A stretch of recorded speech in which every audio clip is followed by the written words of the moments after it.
Yes, reka nongere gusuhuza kandi nkwifurize kugubwa neza. Amahoro y'Imana nakomeze kubana nawe inshuti mukundwa, aho ukomeza kubana natwe umunsi kuri mu makuru ndetse n'ibiganiro bya siporo tubategurira ndetse tukabagezaho umunsi ku wundi. Ni byinshi cyane turebera hamwe biba bigezweho hano iwacu mu Rwanda mu nguni zigiye zitandukanye, by'umwihariko ekipe ya Rayon Sport. Kuri wowe dukurikiye bwa mbere rero, uyu niwo mwanya mwiza kugira ngo ukande subscribe, bityo bigufashe kuzajya ubonera amakuru ku gihe tubategurira ndetse tukabagezaho umunsi ku wundi. Muri iyi ekipe harimo ingingo zigiye zitandukanye tugomba kugenda turebera hamwe mu nkuru zigiye zitandukanye, ariko umwanya nk'uyu tugiye kurebera hamwe amakuru ari muri iyi ekipe ya Rayon Sport agezweho. Ntabwo tugiye kubabwira ngo ekipe Rayon Sport ngo yazanye umutoza, kuko ntabwo bikiri inkuru, ahubwo ikiri inkuru ni what next nyuma yuko ekipe ya Rayon Sport izanye umutoza. Ese niki cyakurikiyeho n'aya makuru ari muri iyi ekipe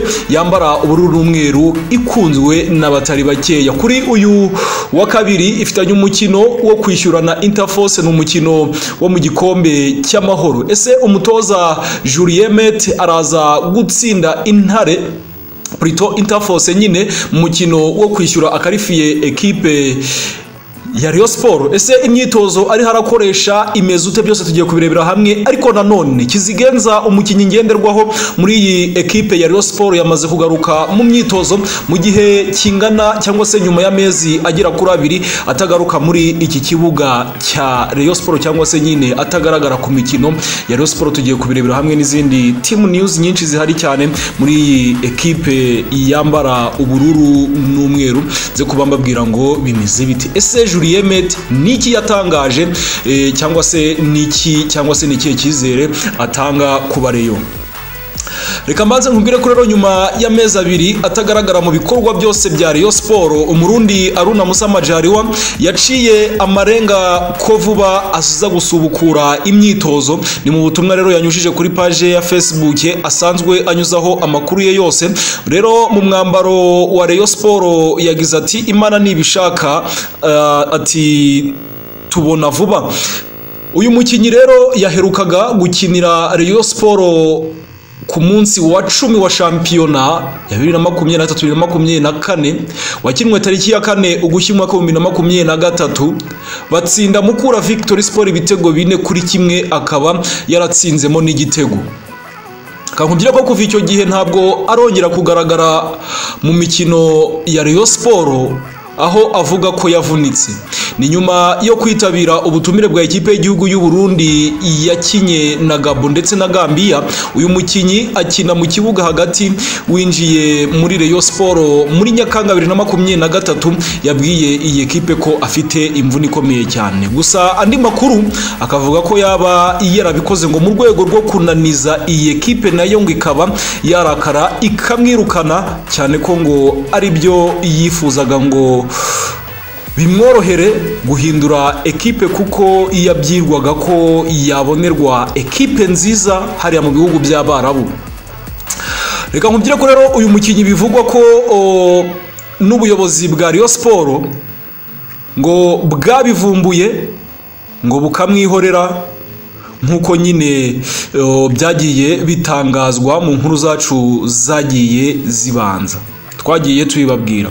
Reka nkubwire ko uyu Aruna Musamajariwa Rayon Sport ijya kumugura yamuguze miliyoni 17 z'amafaranga y'u Rwanda kugira isinyire nyine igihe kingana n'icyo yayisinyiye.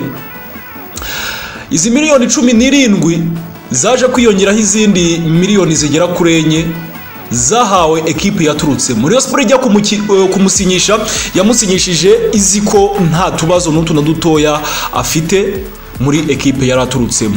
Nyuma yuko asinye hazamo tubazo ekipe yari iturutsemo, Rayon Sport iyihereza miliyoni z'amafaranga y'u Rwanda. Ni ukuvuga ngo mu masezerano y'imyaka 2 Aruna Musamajariwa yasinye muri ekipe ya Rayon Sport, ni ukuvuga ko yahagaze Rayon Sport hafi miliyoni 21 y'amafaranga y'u Rwanda. Uyu Aruna Musamajariwa asigaranye umwaka umwe n'igice muri Rayon Sport, yatangiye gukorogana ati ndashaka gusesa amasezerano muri ekipe Rayon Sport. Donc abakinyi bahenze Rayon Sport mu isoko ry'igura n'igurisha rya 2023-2024 nibo bariho barayikoroga. Ojira Joachim yarayikoroze kuri miliyoni 25 yaguzwe n'abakunzi ba Rayon Sport ku giti cyabo. Sinzi igituma aba bakinyi bahenze Rayon Sport aribo bakomeza kuyikoroga, kuko Majaliwa yarayihenze miliyoni 21 rwose ku mukinyi, ni amafaranga menshi cyane no ku rwego rwa Majaliwa rwose, nawe ntashimwa kabiri.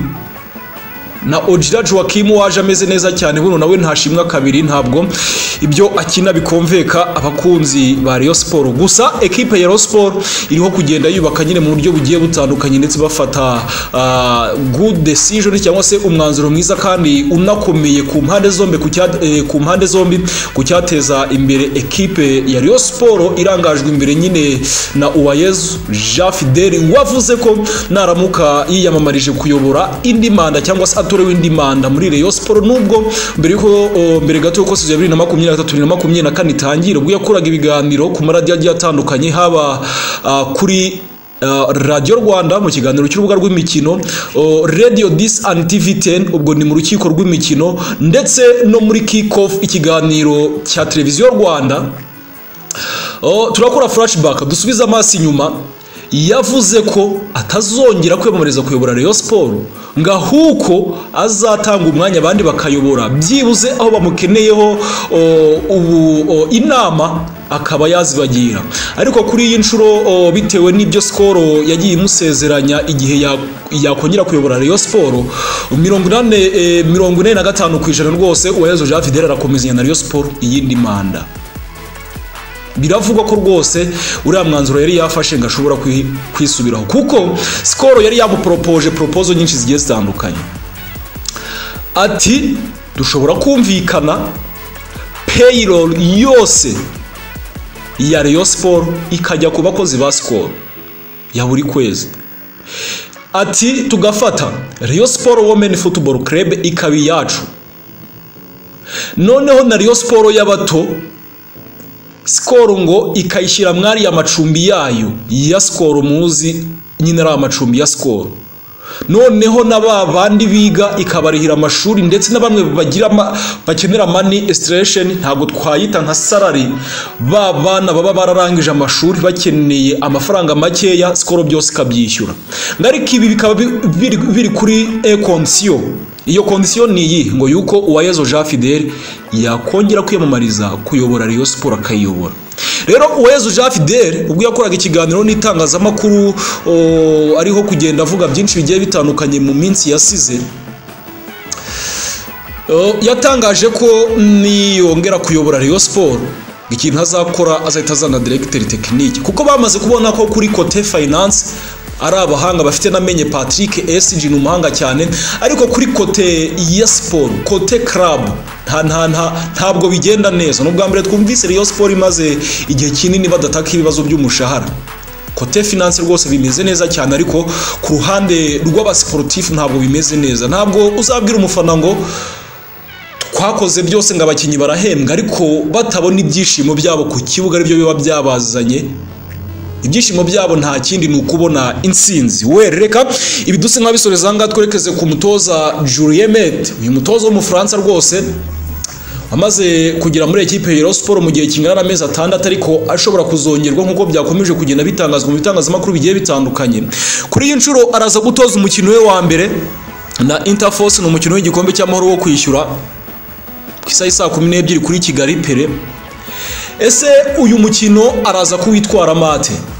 Hari imyitozo yakomeje kugenda akoresha, twe turi hano kugira ngo tubabwire ngo bimeze bite. Uraza kunyemera kandi subscribe mu kanya kari imbere, turaza kuba tubagezaho cya kintu twise probable lineup 11 b'uyu Joro tubona bigendanye n'imyitozo amaze imisi harakoresha, ashobora kubanzamo byose nibyo tubafitiye kandi tugiye kurebera hamwe. Nyemerera mbashimire, tuze kugaruka n'andi makuru ari buze kubagezweho. Ndabashimiye cyane.